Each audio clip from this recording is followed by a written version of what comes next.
Hi guys, eu sou Angela Neves e aqui no meu canal você vai ver tudo sobre a cultura americana, dicas de inglês e muito mais. E no vídeo de hoje nós vamos aprender expressões, palavrões e palavras que você não deveria falar. Vem pro vídeo.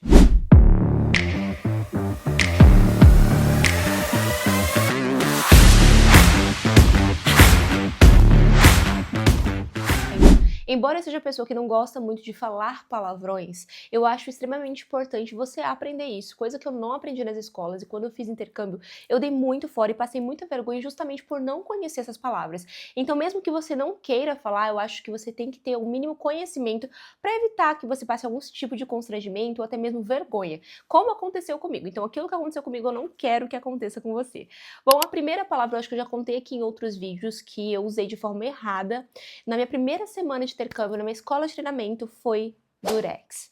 Porque Durex aqui é uma marca muito famosa pra gente falar fita adesiva, né? Inclusive a gente nem sabe o nome fita adesiva porque a marca é tão famosa que a gente chama tudo de Durex. E na minha primeira semana de treinamento eu precisava de um Durex pra não sei pra quê, gente, eu não sei pra que eu precisava. E aí eu tava pedindo, eu acho que Durex deve ser Durex, então eu falava, I need a Durex. E eu percebi que todos os professores, que a galera da escola, da organização, tava me olhando cara feia, de forma até rude, perguntando pra que você quer um Durex? E eu não tava entendendo por que aquela cara, aquela atitude. E aí as meninas brasileiras falaram assim, Angela, Durex, na verdade, não significa, como é que eu posso falar? Não significa fita adesiva. É uma marca muito famosa de camisinha em inglês. E eu fiquei, não é possível que já na minha primeira semana eu tô passando vergonha. Então esse foi uma situação de uma palavra, não é um palavrão ou algo do tipo, mas uma palavra que a gente pronuncia de um jeito aqui, nos Estados Unidos é uma marca completamente diferente, de um produto completamente diferente. Essa foi a vergonha número 1, mas a gente tem que ter a vergonha número 2.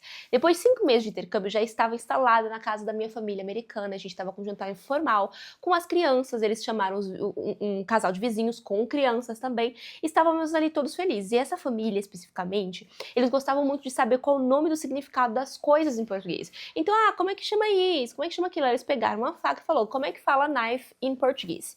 E eu falei, faca. E aí minha roça ficou branca, falou, shh. E as crianças, o que é faca, mãe? Eu, faca é isso aqui. E ela, cala a boca, não fala mais. Eu, sem entender, continuei falando faca, faca, faca. E aí, o que ela fez pra eu entender? Ela pegou uma imagem na internet, escreveu fuck, que na verdade não era faca, em inglês é fuck, que na cabeça dela fez muito sentido, era muito parecido. E me mostrou ali, né, um negócio que você deve estar imaginando, tudo ali melecado, e eu queria me enfiar dentro da mesa de tanta vergonha, porque não tava só a família que eu morava, tava os vizinhos, tava as crianças, e as crianças começaram faca, faca, faca, e eu queria, gente, desaparecer. Então, assim, foi terrível a experiência, foi engraçada, mas ficou a memória aqui pra vocês. Então, assim, se eu soubesse, minimamente, que fuck era um palavrão, que na época eu não sabia, eu não me atentava, não estava interessada em aprender palavrão, achei que não era importante, eu saberia como falar ou que não deveria falar aquilo de uma forma melhor, né, enfim, eu com certeza não teria me importado dessa forma no jantar. Então por isso que eu falo pra vocês que é importante você ter o conhecimento até do que você não pode falar em inglês. Agora eu quero trazer pra vocês também algumas palavras que podem não ser bem vistas quando você fala, e você precisa ter um cuidado extremo de falar, e onde falar e como falar. Então vamos lá. No meu top 1 está a palavra nigger, que aparece muito em filmes, em séries, a galera se chamando ali de forma completamente natural. Inclusive eu decidi trazer essa palavra porque um aluno meu trouxe numa aula de conversação essa palavra, esse termo, para se referir, né, a uma pessoa preta, e eu expliquei para ela que é um termo que nunca deve ser usado, que é extremamente ofensivo. Por quê? É como se você chamasse alguém de crioulo aqui no Brasil. Ei, crioulo! Não vai ser educado, não vai ser uma brincadeira, não vai ser algo legal. É preconceituoso, é ofensivo. Agora você imagina isso nos Estados Unidos, um dos países mais preconceituosos do mundo, saindo da sua boca. Se você for uma pessoa branca, pior ainda. Então assim, pra mim é o top 1, porque a gente vê em filme, a gente vê em série, a gente acha que pode usar. E não é bem assim. Na verdade, eles usam sim esse termo entre eles, nas comunidades negras, né, entre amigos. É como, sei lá, você tem um amigo e fala, oi, piriguete, como é que você tá? Não é ofensivo, você tem uma liberdade pra brincar com aquela pessoa. Então, entre a comunidade negra, eles se chamam assim, entre eles. Mas não deve ser usado, tá? Não é uma coisa legal de você usar, tá? No meu top 2 tá a famosa Coke, que é Coca-Cola. O que acontece é que muito brasileiro vai com a mentalidade do nossa pronúncia, do nosso sotaque aqui, e acha que vou dar um migué ali e vai dar certo. Então fala, eu quero uma Coke. Acontece que quando você pede uma Coke, ele não vai entender, porque a pronúncia de Coke para Coke é completamente diferente, esse é um ponto. E na verdade, Coke não significa Coca-Cola, e sim a genitália masculina. What? É isso mesmo. Então se você já pediu Coke em algum restaurante e o garçom te olhou errado ou foi até ignorante com você, ele teve motivos pra isso. Então, muito cuidado aí, porque você pode passar uma das maiores vergonhas da sua vida, tá? Na número 3, não é nada muito pesado, assim como as que eu mostrei pra você anteriormente, mas é uma diferença cultural, que é o pissed, que no inglês americano significa tá puto da vida com alguém, eu tô com muita raiva. Só que no Reino Unido, eles usam o pissed na ideia de você tá bêbado. Então, I'm pissed. Você tá querendo falar que você tá com raiva, e a pessoa vai entender que você tá ali, ó, ressacado, cheio de ressaca da festa anterior. Então são duas palavras, são a mesma palavra em lugares, né, que você pode ter um significado completamente diferente do outro, tá? O quarto tópico que eu quero trazer pra vocês aqui, eu preciso que você tenha uma mente muito aberta pra você entender o que eu quero dizer, tá bom? Que são palavras que normalmente a gente usa dentro ali da igreja, como hell, que é inferno, demon, que é demônio, God, que é Deus, ou Jesus, que é Jesus. Aqui no Brasil, mesmo sendo cristãos, a gente fala muito essas expressões o tempo todo, né? Oh meu Deus, oh Nossa Senhora. Mas nos Estados Unidos, eles têm muito essa cultura de guardar o nome de Deus, de não falar o nome de Deus em vão. Então eu vejo que você pode ficar em maus lençóis, ou a pessoa pode ficar ofendido, dependendo dos termos que você usar. Então eu falo isso, que, por exemplo, a minha última família que eu morava, eles eram uma família completamente ateu. E eles tinham esse cuidado, tipo, eu não vou falar pra não encher o saco, ou pra os cristãos não ficarem mexendo o saco, ainda que fosse por esse princípio, tá? Então, assim, é diferente da nossa cultura, eles realmente se sentem incomodados, minimamente ofendidos.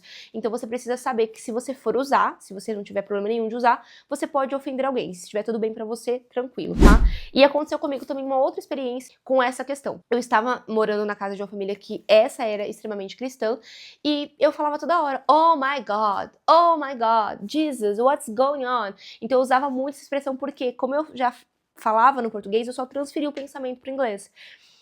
E aí as crianças começaram a repetir essas expressões, né? E a família perguntou, onde é que você aprendeu isso? Não quero que você fale assim. E aí eles falaram, qual, Ângela?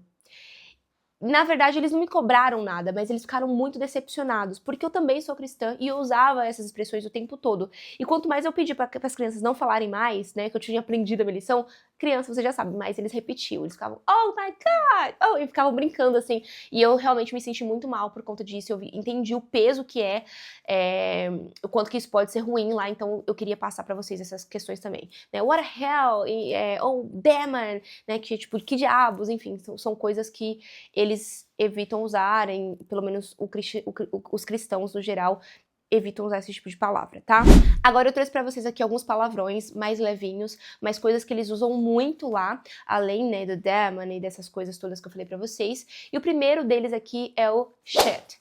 Lembra que eu falei pra vocês, acho que em vídeos anteriores, que a gente tem duas formas, né, duas palavras que se confundem muito, que é o shit, que significa lençol, quando você faz esse som de chi aqui na frente da boca, mas quando você tá querendo se referir à merda, né, que é essa ideia do palavrão, você pronuncia aqui na garganta, ó, shit, shit, que é um som nem de E nem de I, é um shit, e é mais curtinho também, então shit, shit.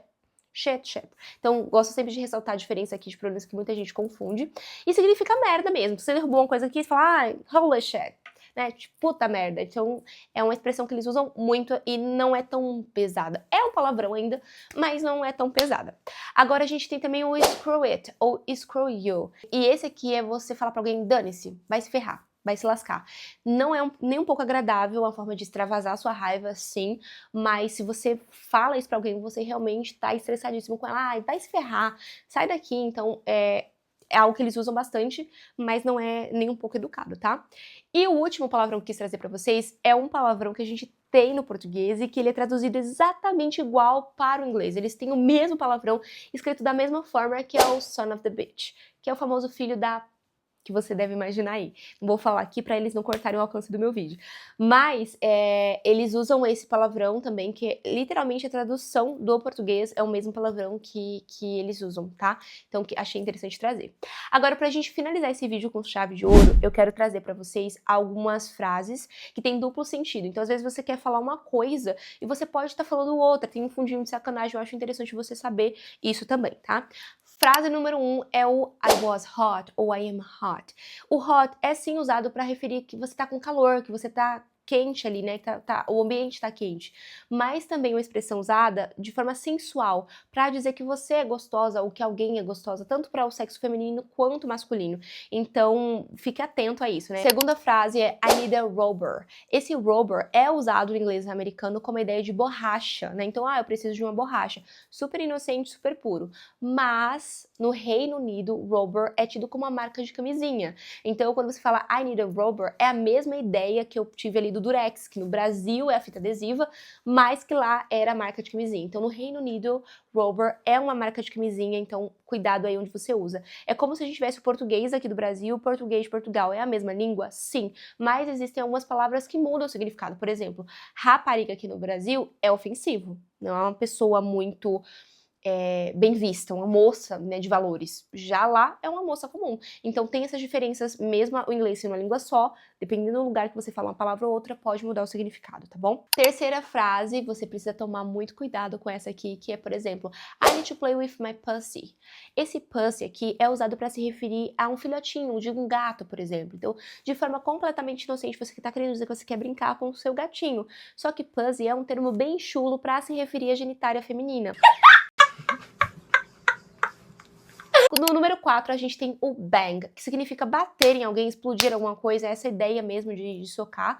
Só que quando você fala I banged her, você está se referindo ao ato sexual que você teve com alguém. Então pode ter esse duplo sentido, esse sentido de sacanagem, tá? Então você bateu nela ou você... Depende do contexto, tudo depende do contexto.